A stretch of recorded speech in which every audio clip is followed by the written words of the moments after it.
رادیۆی دەنگی گەل دەنگی تۆی هاوڵاتیە.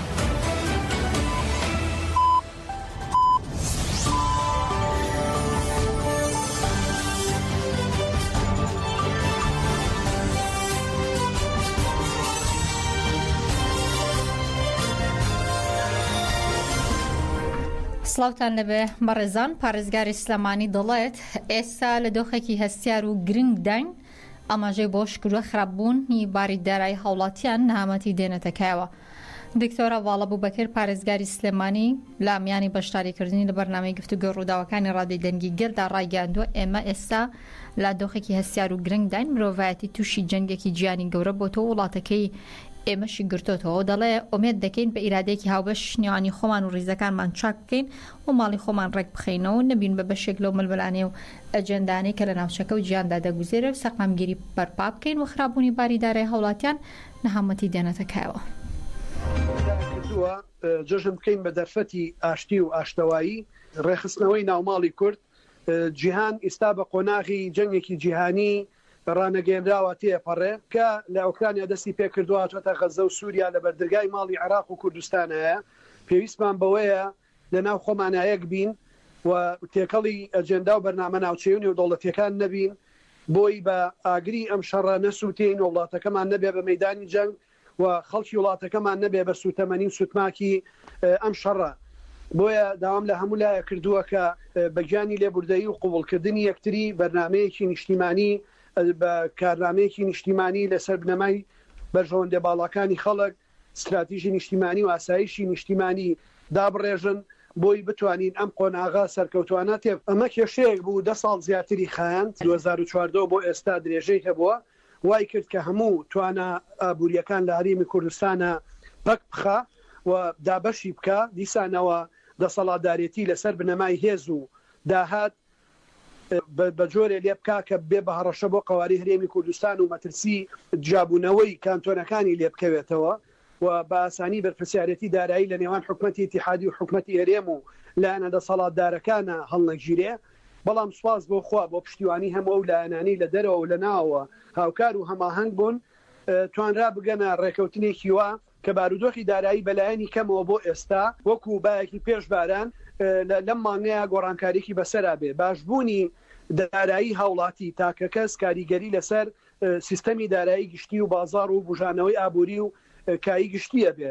بۆیە بەڕاستی هەتاک و دۆخی موچەخۆر باش نەبێ بۆی بەچکە بەداخەوە لە وڵاتی ئێمەیە لە 33 ساڵی ڕابردووە هەموو کەسێکی توانای کارکەر لە وڵاتە کراوە بە موچەخۆر سەرچاوی بژێوی و داهاتی بووە بۆ موچەی کە لە دەوڵەتی وەرەگرێ و هەموو شتەکان بەسراونەتەوە بەوە لە ماوەی ڕابردووە بوو مای ئەوەی دامودەزاکان ئەرکەکانیان ڕابگرن هاوڵاتی نەتوانێ وەکو پێویستیشی خۆی بکە بەهۆی ئەوەشەوەکە سەرچاوی سەرەکی داهاتی ئەم وڵاتەیە لە بەرەوەی کۆمەلگایەکی نەوتی و کۆمەلگایەکی کە ئابوووریەکەمان بەداخەوە ئێمە زۆر هاوارەکەین بێ بە ئابوووریەکی سەوز ئابوووریەکی چەتەگەریانەیە لەبەرەوە ئابوووریەکی لە وەرگایی پەیڕەو کردووە ڕیعی پەیڕەو کردووە کە بەم شێوەی لێ هاتووە بە بووبووە لە شارۆچکەی ناوەندی ئیداری ڕاپەڕینیش کۆمیتەی باوەڕی تەفگەری ئازادی کۆمەڵگەی کوردستان و بنەماڵی شەیدان سەردانی گۆڕستانی شەیدان و ببوورن سەردانی گۆڕستانی شەیدانیان کرد و تاجەکۆڵینیاندانا و داوای گەڕیزی وێگرتووی گەلی کوردیان کرد.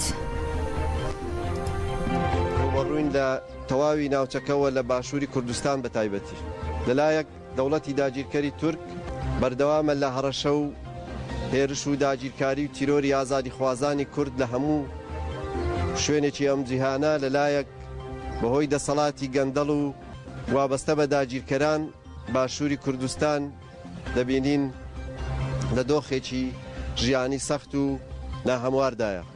بۆیە گەلەکەمان دەبێت چاو لە ڕابردووی خۆی بکات و ئەزمون لەو یەکێتی و یەکگرتووی و ڕێخستنەی گەلەکەمان لە باکووری کوردستان وەربگرێت کە لە سیوێکی ئازاردا ڕوبەڕووی فاشزمی دەوڵەتی تورک وەستایەوە و جارێکی تر سەرکەوتنێکی گەورەی تۆمار کرد لە هەڵبژاردننی شارەوانەکانی تورکیا.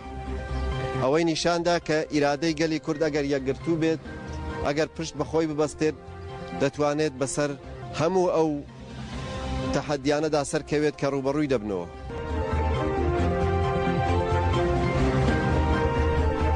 بەدەست پێشخەری کۆمیتەی خانەوادەی شەهیدانی شەرببوونی جژنی ڕەمەزان و لە سێمانی مەزاری شەهیدانی ڕێگای ئازادی بەسەرکرانە و تاجێگوڵینیان لەسەر مەزاری شەهیداندانا و بەڵێنی درێژەدانان بە ڕێبازیان دووپات کردەوە. هەردوو شەهیددا تەواوی شەهیدان بەبیر دێنینەوە و لە هەمان کاتدا ڕەنج و تێکۆشانی ئەوان نەهێڵین بە فیڕۆ بڕۆن. ئێمە لەم ڕۆژەدا کە بەرەو جژنی ڕەمەزانی پیرۆز دەڕۆین، پیرۆزبایی لە تەواوی گەلەکەمان لە موسڵمانان، لە تەواوی ئەو کەسانەی کە لە پێناوی ئاشتی و گیان بەختکردن بۆ ئازادی گەلەکەمان گیانی خۆیان بەخت کردووە. ئەم ڕۆژە پیرۆز دەکەین و هیوادارین جەژن ببێتە مایەی ئاشتی و پێکەوە ژیان و تەبایی و دوورکەوتنەوە لە هەموو ناخۆشیەک کە بۆ گەلەکەمان دێتە پێشەوە. هەروەک دەزانن ئێمە وەکو کۆمیتەی خانەوادەی شەهیدان خاوەن لە شەهیدەکانمان یادکردنەوەیانە، بیرهێنانەوەیانە و هاتنە سەر مەزاریان و لە پێناوی ئەوەشدا کە بتوانین لە کەسایەتی ئەواندا ئەو پیلانانەی کە بەرامبەر بە گەلەکەمان دەکرێت چۆن بتوانین بەرامبەری ڕاوەستین، چۆن بتوانین ئەو سەرکەوتنانەی کە بە خوێنی ئەم شەهیدانە هاتۆتە ئاراوە چۆن بتوانین بیپارێزین.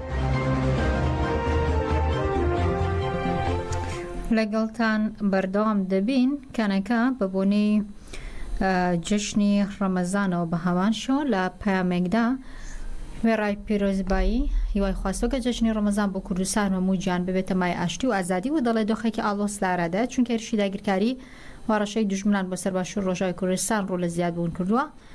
کۆنگرەی نەتۆی کوردستان کەنەکە لە پامەکەیدا باسی لەوەش کردووە کە هیوادارین ئەم جشنە ببێتە مایەی ئاشتی و ئازادی و دەڵێ دۆخێکی ئاڵۆس لە ئارادە چونکە هێرشی داگیرکاری و هەرشەی دوژمنان بۆ سەر باشوور ڕۆژاوی کوردستان ڕووی لە زیادبوون کردووە.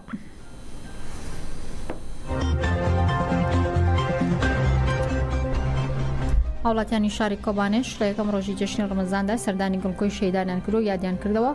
ئەمڕۆ چوارشەمە هاوڵاتیانی کورد لە شاری کۆبانی ڕۆژاوی کوردستان و بۆبوونی جشنی ڕەمەزانەوە بە کۆمە سەردانی مەزاری شەهیدانیان کرد و هاوڵاتیانی کورد لە شاری کۆبانێ ڕۆژاوی کوردستان لە میانی سەردانیکردنی مەزاری شەهیداندا پەیمانیان بۆ درێژەدان بە ڕێبازی شەهیدان دووپات کردەوە.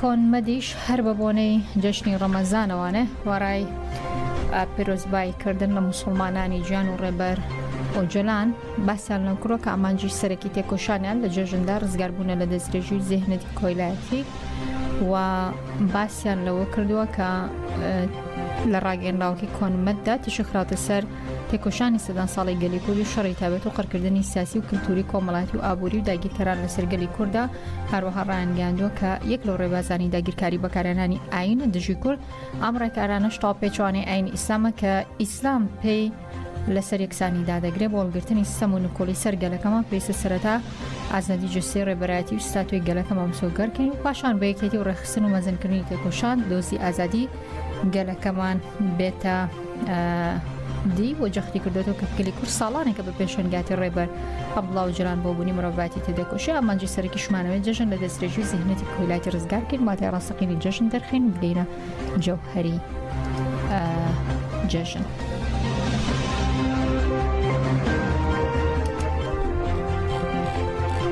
ژنە فەرماندەیەکی کورد کە فەرماندەی ڕزگارکردنی ڕقەیە وەکو پاڵەوانێک دەخرێتە ناویەکێک لە پڕبینەرترین دراماکانی ئەم ساڵە. زنجیرە دراماکە پەناوی زە تریپۆدی پرۆبلم واتە سێ کێشەی جەسێک کە نووسری زانستی خاڵی چینی لیو سێکسین نووسیوێتی بە درامەکە جیهان و مرۆڤایەتی لەلایەن بوونەوەری هەسارەکانی تری گردون و ڕوبەڕی مەترسی لەناو چۆن دەبێتەوە. زانایان لە پوچەڵکردنەوەی مەترسیە شکست دێنن نەتۆی گرتوەکان ئەرکی ڕزگارکردنی مرۆڤایەتی دەگرێتە سۆ.